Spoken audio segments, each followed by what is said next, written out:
welcome to the Hope and Recovery podcast. I'm Allison Summers, and my guests today are two people who work with Kenward Trust in the community. They run a project called Think Differently. Today I'm going to be finding out more about that, and it's my pleasure to welcome John Shanley and Andy Watson. Welcome to the show. Hello. Welcome. So, tell us a bit more about what you guys do in Kenward. Oh, right. So Kenward, so what we do, we outreach onto the street, into the community to support people who have been choosing to make wrong choices. Yeah, and that's how we kind of got involved with the Think Differently programme, which is a Kenward-based programme which supports and teaches young people to think differently. So by working with young people on the street, we get to engage with them, support them, and bring about a change in the community, because that's really what this is all about. It's about changing our neighbourhood, changing areas around us, and by doing that is that we're actively on the street. Now we look to partnership with other organisations to be able to support them and also be a link in the chain to steer young people to a place of where they can find a solution to whatever issue they're having at that moment in time. And how long has Think Differently been running now? So Think Differently, I would say, been running since 2012. 2012. So there's 12 years of history of doing Think Differently.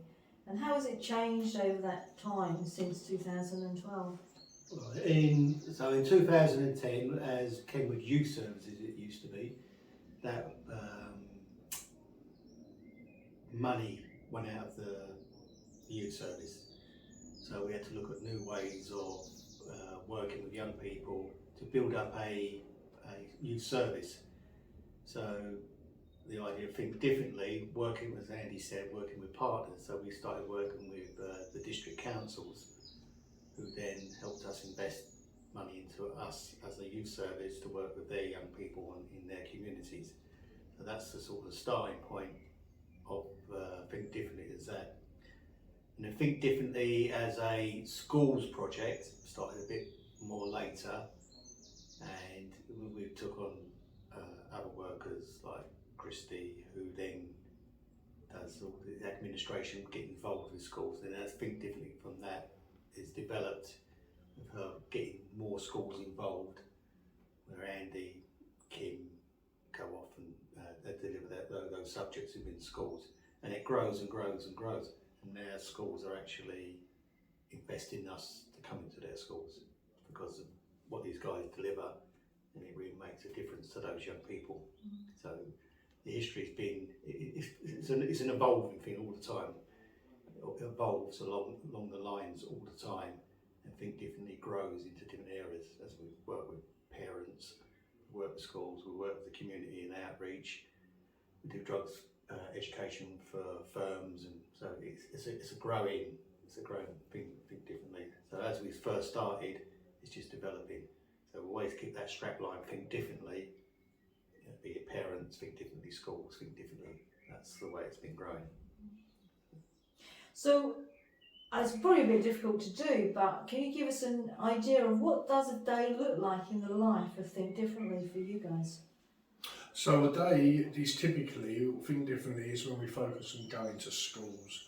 So that's normally a sort of time as the school kind of day starts. So we normally arrive around about 8:30 if it's a 9 o'clock start. We set ourselves up, we get ourselves ready to kind of speak to mainly assemblies. Sometimes it is kind of school class work, sometimes on a one-to-one basis, but the majority of the work is to do with an assembly. So we normally focus on year 7, 8, 9, 10, go right through the whole school.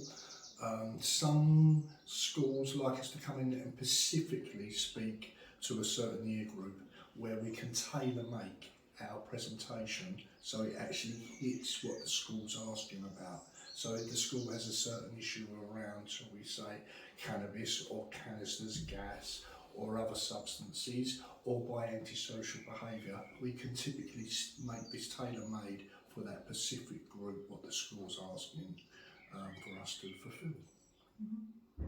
So once the assemblies are done and once the school's work's done, evening work, do you do evening work? Yes. Yeah, how does that Evening work? work is quite the bulk of really of what we do, because what really tailor-made works as a real dovetailing is that if you've been in a school and you've been working in a school, obviously the young person sees you in a formal setting. They see you at the front of the assembly, they see you as somebody who's speaking and putting information across. Now to get out into the community and then engage with young people, say in the ballpark, on the bench, in the football area, wherever that may be, there is something really great about what Think Differently does, because what it starts to do, it starts to chip away, as who are you? We don't know you. Because they've already seen us, it already breaks the stereotype. It already melts down that kind of ego, like who are you? Are you police? Are you, And it starts that conversation where you can sit on a bench and you can start to really do some really good work. And they are quite happy to see you return back week in, week out. So over a period of time, young people do come, and I have many occasions where a Pacific young person has gone and got a family member or gone and got something and brought them back to specifically speak to us because we spoke to them initially in the school.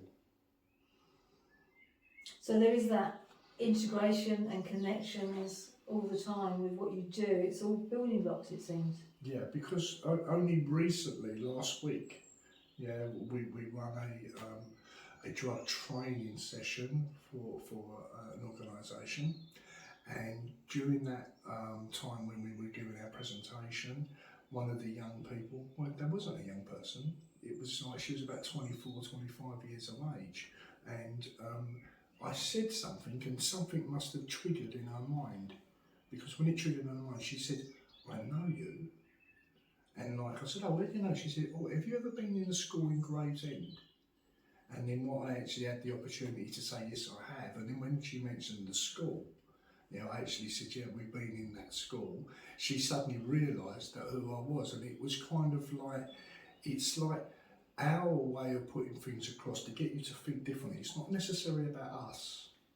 It's about specific word or specific action at that moment sticks with the young person. So something we show through a visual aid, something we say, something we show on a PowerPoint. It suddenly kind of breaks that mindset, and by breaking that mindset, it actually puts a positive message in that young person's mind. So at a later date, not that this person was in any misdemeanour, shall we say, or making any wrong choices, but what it's actually done, there was something that was distilled in her mind about substances because of something that we did on that day 5-6 years ago. Yeah, that was because there's actually a woman that works within Kenward. She's in her 30s, and she remembers doing an event called Safety in Action. It happened to be my first ever Safety in Action, because she was 10 years old then.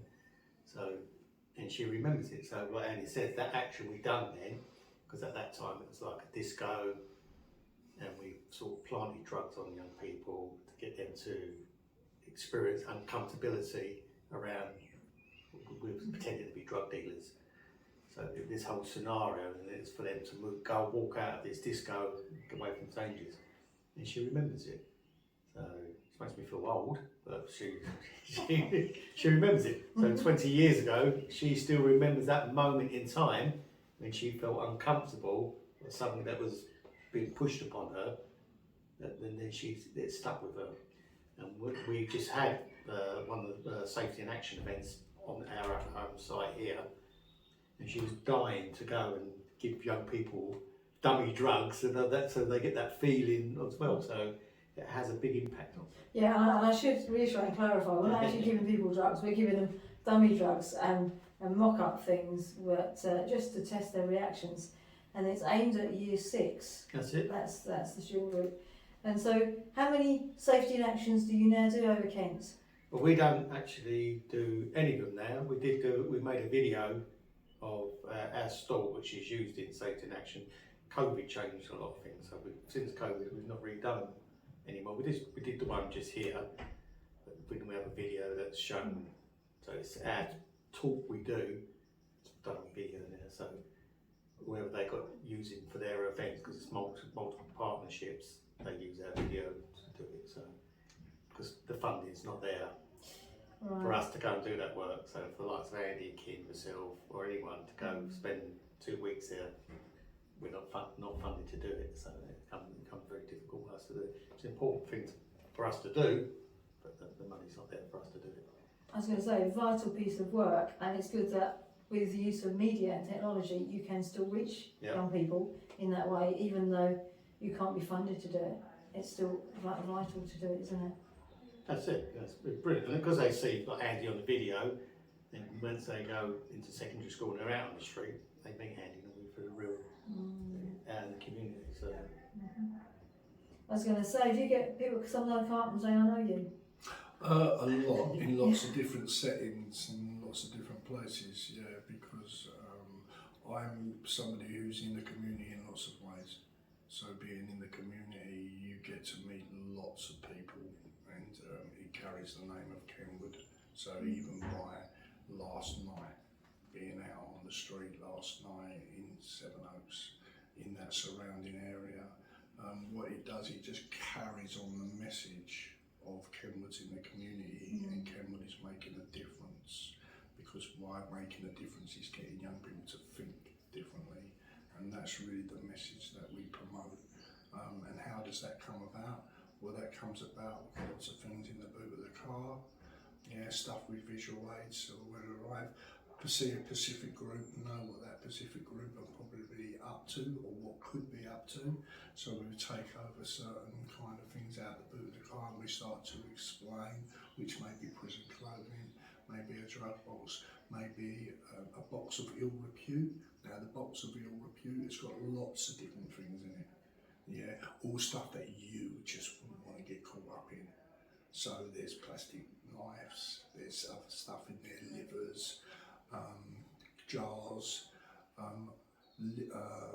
kind of stuff has to do with the kind of how it builds up in around your body, the tar, puzzles, to put things together, so how cannabis attacks the brain, how cannabis attacks the lungs, how cannabis attacks the pocket, and how cannabis can affect you through your family and things like that and within school. So they're all interactive, fun games and fun conversations. Conversations can start off very low tier and go to very serious levels. Well, one of the good things, I mean, we've talked about resources. The way we deliver in schools today and in the community is actually designed by young people. So we work with young people that look to, when they have someone come into school talk to them, they get fed up, it's boring. So the resources, and then having people like Andy who have that diverse background can really bring that journey alive and exploring it. So young people, the way we deliver, have designed the way we deliver. So it's young people focused in our delivery. And that's why nearly all of our forms that come back from schools are, it's excellent, and teachers say you can hear a pin drop and things like that. So they really take on board what these guys are saying. But it's the young people who actually design that way we deliver. So that's the important part. And I think that is great, listening to the young people that you're trying to reach, show you how to do the education for other young people, peer-to-peer stuff. It's really good. I'm saying, I mean, we used to do the Cascade, which was working with sort of year 12s, and then they used to go and educate the year 6s or year 7s within their school, or any year group, and they used to either do a drop-in or they do lessons. These sort of programs are hard to keep going because of that funding not being there. But there's some it's all young people led, and it's a specific thing. And they had major I mean, we have people that come back to us who used to do those Cascade programs, and they become volunteers for us in later life. And that's sort of dying out now because the money's not there to deliver that sort of thing. So, yeah, they're all important. Those programs are so important in a young person's journey, learning about substance issues and how it affects them. I mean, one of our main things that Andy uses is the word choice. We have choices, and what choice you make, you have that fork in the road, and then you've got your hand out, do you take it or don't take it? And then there's the paths that lead into. You can have a path that my Andy explored his youth and things like that, or a life that can take you somewhere completely different, where you're visiting the world, and so it's so important what we do, and I'm proud of what all the guys do. I mean, you talk about what your daily routine is. I don't go out in the streets anymore. I mean, one of the things is I don't go out there. I'm quite good at football. I go and play football with youngsters now, and they go, I wish my granddad could play like that. So, hurts. So most of mine is around management, and COVID's changed my whole thing around Kenward, what I do around Kenward as well. But my day starts with emails from the partners we work with. And if it weren't for people like Seven Oaks, Tunbridge Wells and Tunbridge Morning who do a big piece of our funding to do that outreach, that we wouldn't be doing what we do now. So my morning is any emails that come through them, which then I pass on to the team to say there's certain areas we need to go in and look at. And then I meet up, like I've got Christie's, and then she can get a workload of things that I need to explore, which I'll take to the partners as well, saying around that, or we're designing a new programme. Then Andy will phone me up and saying, this is what's happening here, that's what's happening there. So my day is normally lots of questions around it. So they deal with everything. They don't really need me. They just make me look good. I'm sure they do need you. I think it's the continuous link. It's because of it's really all this is fantastic for the people who've gone before us. Yeah. Right, Kenward has been in the business of doing things since 1968. So it's really been at work in lots of ways, and there's been so many people who've come along at very vital points on that journey. And on that journey, you know, it's just great for the people who've gone before us. So like what John was saying there, is kind of like, once you start to find your confidence, because Kenward Trust is very good at distilling confidence. Yeah, and it starts it right off from that first person who arrives at the door, when they come from a broken background of whatever they've been up to in substance abuse. They arrive at the door. When they arrive at the door, that's when the real journey starts, because you feel embraced as a family. And there is something about being part of something, there's something about being involved, and all coming along with the same camaraderie. So in other words, all batting from the same place, all looking for the same outcome. And that's what Kenward's been doing for years and years and years, changing people's lives. And that's what this is about. So this is just another offspring which carries on into the community, which is impacting young people's lives, older people's lives, wherever that is, because the good morals have been instilled right from the very beginning, for the ones who've gone before us. There's been lots of people, I mean, I was thinking about it this morning, that people that have come through the youth service. I mean, even yourself, you've been there, and we've got, I've seen some amazing workers. I've had like Mike, we've had a guy called Bob Spicer, who was like an Andy. Now, that's what the trust has always had, an Andy or a Bob or a Mike that really makes a difference within the youth service, that really impacts young people. We've had people like Paula, Dee. They're all people that they carry something with them that young people connect to, and that makes their eyes open. And I was just thinking back, all these people that come through, and Amy, and Lorraine. There's people that have really impacted on people, only for a short period of time, but that short period of time they've impacted on those young people's lives. We sometimes go out and they say, "Oh, where's Beth? Where's Matt?" They remember them from years ago, and they're still talking about them now when we sit on the benches. They're so impacting to young people's lives. And when those people do disappear, it does come hard for them, but they've left that message there. So, and I think what Think Differently does as well, when we go out, we're there all the time. We don't miss, when we say we're going to be there next week, we're there next week. We're not making excuses why we can't be there. Young people have to have that consistency of seeing you regularly and know why you're there. Don't make, we're going to take you to the Fort Park, we're going to do this. Andy or whoever it is goes out there, they're there for a reason to look at your behaviour, and that's what you tell them from the beginning. That's why you're there. If you're causing a nuisance in the community, we're here to help you look at that nuisance you're making. So once you're up front with them, they know you're not trying to flatter them or anything like that. They know why you're there, and that's what you're doing now. If they don't like it, then they don't come and issue anymore because they're not there anymore. They move on. But they take it all on board. And they do. They really listen to you. And then you can go there and tell the same story 3 times on the trot, and they will sit there and listen to him 3 times on the trot because it has an impact on them. So they listen to it, and they tell their friends, "Oh, don't listen to him. What he tells you is really great." And so he has that message. And I remember a young person coming on a sort of drugs program we did once. We looked at cannabis, and his next stop would have been prison. And he was always one on the youth bus when we used to meet him in outreach. What he used to do is always smoking weed and then sort of blow it in your face and things like that. He'd done his program, and I remember him sitting on the bus, and all his mates said, "We're coming around," and he's going, "I'm not going." I said, "Why are you going?" He goes, "I don't want it." He didn't say, "Oh, I've learnt loads." He just kept his cool, but he said, "I don't want it." And he made a choice, and then he actually went off into the army and things like that. But that program, that drug intervention program, for that time, it stopped him from doing that. And he was quite a little ringleader in that cannabis scene. And then he actually just stopped there and then after that, and didn't bother going with anymore.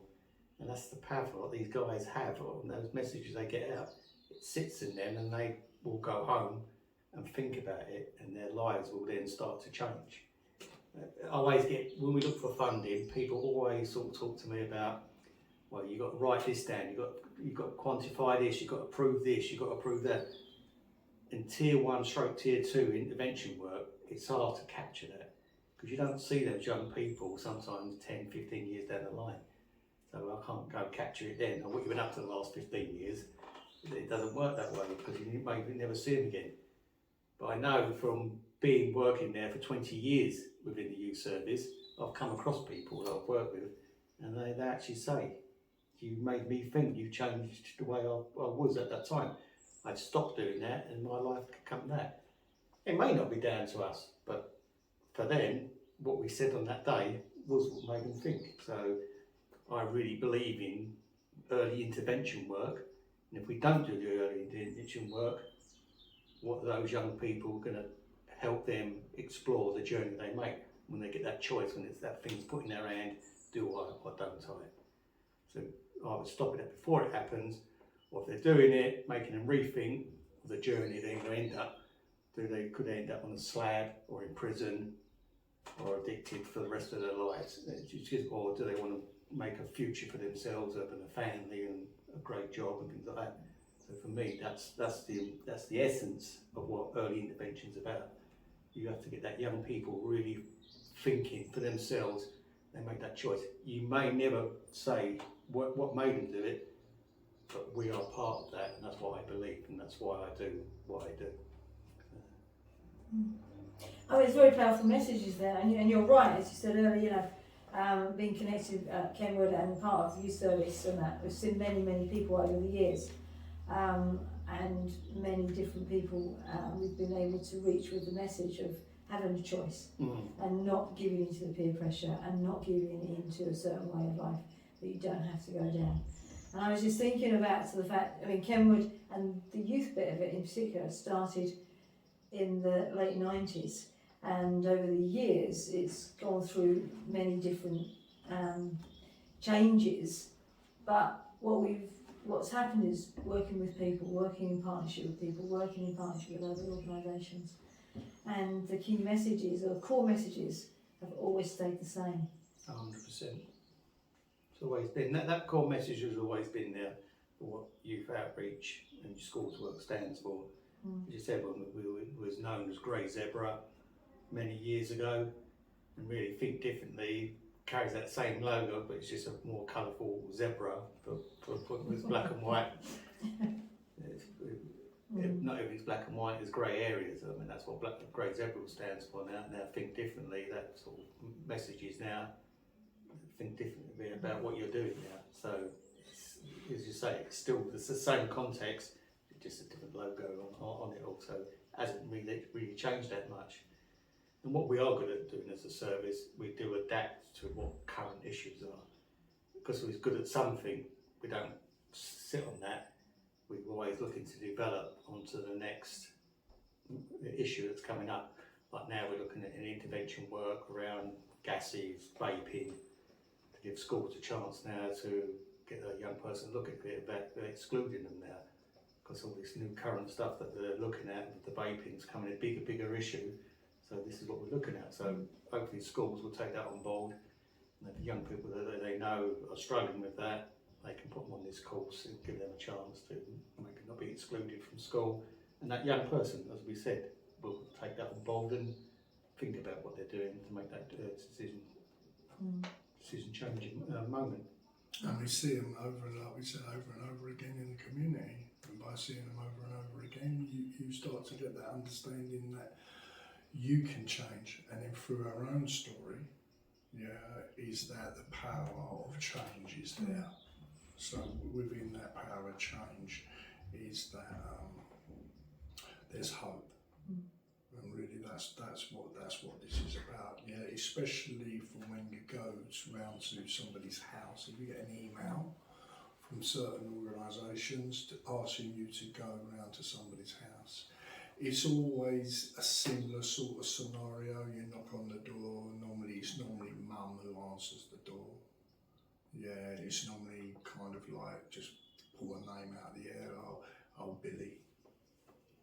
Billy, I just wanted to listen to you. I just want to hear something. You go in and you normally sit down at the kitchen table and mum makes you a cup of tea, and then Billy comes in, and then you start that initial contact, that icebreaker, that initial moment where something starts to go.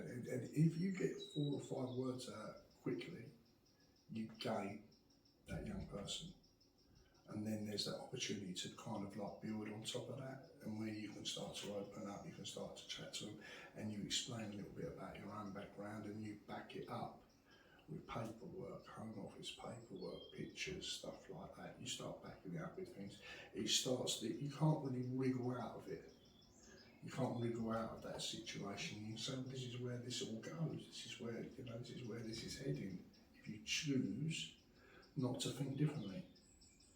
Yeah, and that's your choice, and that's your decision about what you want to do about this.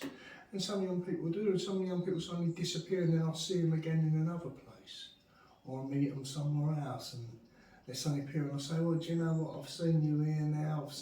I've been round your house. I saw you in your school, and now I've seen you down here. Now I've seen you, in a police station, or now I see you often. You end up in a hospital, and it's just saying, do you want to get off that conveyor belt of what's ever happening for you, in that area of, and it's a young person just trying to find their feet, really. Yeah. So just slightly changing tact, I'm just interested to know, how did you guys get involved in Kenward?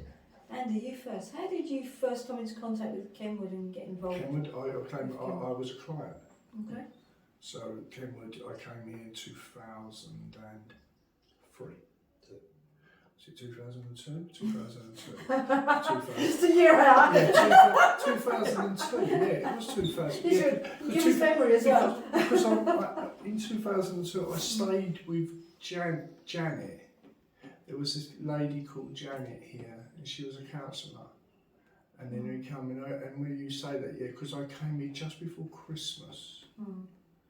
Yeah, just before Christmas, and I kind of stayed around, and then I got involved, and then I went and did some research. We always say that word, research, you know what I mean? Yeah. And what happened then, I resurfaced again in 2004. Wow. And when I resurfaced in 2004, I was in a house in London, and I met a gentleman called Len, and we were chatting, and he had an idea about going and speaking to young people on the street, and we would go out to different ballparks and have conversations with people, and through that relationship there I met John, and through meeting John, I had an opportunity to go along to Swanley School, called another name, Orchards. Okay. And I went along there and said a little bit about prison, spoke a little bit about prison, and that's where that relationship sort of started from there, really. And then there was some disps and some other things got involved in, and then it's really just sort of like grown from there, and then other interests. And the DIS, yeah. and the DIS was the drug intervention support program that Yeah. we spoke about earlier, where Yeah. young people that were caught with cannabis, instead of prosecuting them straight away, Ken did an innovative program by giving them a choice and a chance, that not letting one mistake become a consequence forever, but to help them change their lives straight So away. in some ways, I've been involved with Kenward for over 21 years. Wow, that's a long time. Yeah, in some shape or form. And then even during the time that I was here, I had opportunity to speak on the radio to do with Kenward and about the work which was going on, and how I was somebody who was a client of Kenward with Godfrey. Yes. Yeah, so it was, you know, there's lots of history over and over and over again. And my dear old mum was quite a giver to Kenward over the years. And we received the Kenward kind of like, I used to always go to mum's, and when I'd see mum things, we'd go there, and the Kenward kind of brochure newsletter used to always be on a table, you know, so it was kind of like, you know, it affects parents, and you know what I mean, and it instills a bit of hope, yeah, that, you know, something can change. So Kenward's really been flying around me like the butterfly for a long while. And Godfrey, who you mentioned, is used to be the chief exec here, and so you've had connections there. And when you said you resurfaced just earlier when you started that piece, be clear on the resurfacing. Did you? It was that you relapsed. Oh yeah. Oh yeah. When it gets a bit of Yeah. research, and sort of like came back round again. Yeah. That's it. Sometimes that is a course. It's not for everyone. But you know, I was always one. I'd been many treatment places in my life, at many institutions, hospitals, all sorts of places. So I don't think any one of them has ever been how can we say it, ever been kind of like profitable. Like it hasn't made a kind of use out of it. It hasn't chipped away something else. It's like all that time I was here stopped me burglaring someone's house, stopped me robbing someone's handbag, stopped me doing something like that. So like there was always a benefit even being in wherever I was at that time, plus the information I learned through the chrysalis, through other things, because we go back a long while as well, don't we? So it's that kind of information, you know, which is sort of like filtered through over the years, which is all used in this kind of work as well. Yeah, well. John, I kind of know this story, but tell it anyway because it's great. I told it hundreds of times. How did you get involved in Kenward, John? Painting, wasn't it? I was a paint and decorator at the time, and I had a very good boss who was a paint and decorator, and I was self-employed with it, and then it's my faith that I got caught up in what I do now. If it wasn't for my faith, I wouldn't be doing what I do now. And I was working with this little church youth club, and there was a group of them who got sort of kicked out of the youth club, and I was quite upset over it. And then the local YMCA came along and said, if you want to carry on working with them, you can work on the street. So I was doing outreach on the street with these youngsters, and then a lady called Allison Summers came up with this giant grey zebra bus, comes driving up into our square, and then these youth workers all get out, and the young people, what's going on over there, and we introduce ourselves. And Allison said to me, would you like to come do one night a week with us? I thought, that sounds very good. I get paid for doing that. I come for an interview, and as he's talking about Godfrey Featherstone somehow took me out of £10,000 to come and work for Kenward. So I took a £10,000 pay cut to come and work for Kenward full time, and that's where my journey started with that. And then meeting Andy, as he said, Refocus was someone we used to use within our drug intervention support program, and Andy was one of the guys that used to deliver with them. So as I said, the relationship built up with Andy, and then Andy became more involved with Kenwood itself, and then he is Mr. Intervention now, really. So he delivers that. And I used to remember sitting down talking with him about the drugs box. He used to do like House used to be normally a shop front. You go to a shop front and went up to Swanley, so we went for the drug box, and then Andy just went off and he just developed everything what he does now at an amazing level. But yeah, my journey started through that. So, and then as we said, when the money went out of Kenwood, we lost a lot of people, and like yourself, you moved up into the counselling lines of work and the adult side of the services. And we actually had to lay off quite a few people, which was hard. We had lots of people and we had to lay them off. And then I got involved with the councils, and then we helped build up the service we have today, which is the Think Differently service we have today. So yeah, that's my journey from sort of 2003, really.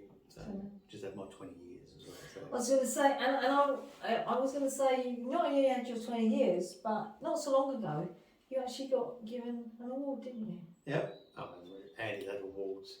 So yeah, I've got a Life Achievement Award with Seven Oaks. I mean, I've worked with Seven Oaks nearly as long as I've worked with Kenward Trust. So Seven Oaks has been, I have to give a lot of them a credit. So they got me through my degree, my bachelor's. Seven Oaks, they paid for that towards with Kenward as well. So I owe a lot to Seven Oaks. And so all those years I've worked with Seven Oaks, I got put forward to a Lifetime Achievement Award for my work within the Youth Work Service in Kenward. And yeah, I was blessed with an award for that, so yeah. And very well deserved. Yeah, it was. Very well deserved. Indeed, very well deserved. No, that's it. But yeah, and I'll say that to all the councils. I've enjoyed working with all the councils. They've embraced Kenward so much, and then we owe them councils so much for what they have done for us as well.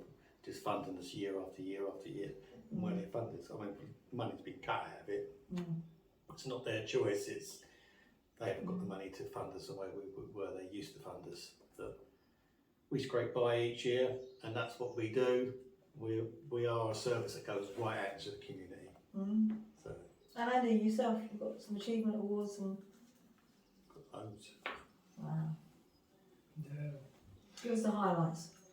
The highlight, Yeah. the highlight is watching a young person's eyes light up when something drops in their mind. That's the highlight. Or sitting on the bench in the pouring rain. Yeah, that one young person is out there, yeah, and you're going after that one individual, because working with young people, it's not about the masses like John spoke about. Yeah, I can go certain places and I know that I will come across that young person who may not be in that greater place. But by being that link in the chain, I can point them to other support mechanisms, other areas they can find support where they might get a roof over their head. Because we do meet all types of young people. Yeah, people who've been sleeping on a bush, mattress, you know, all different things. A young person who's kicked out of their home because she was pregnant. I've come across them all.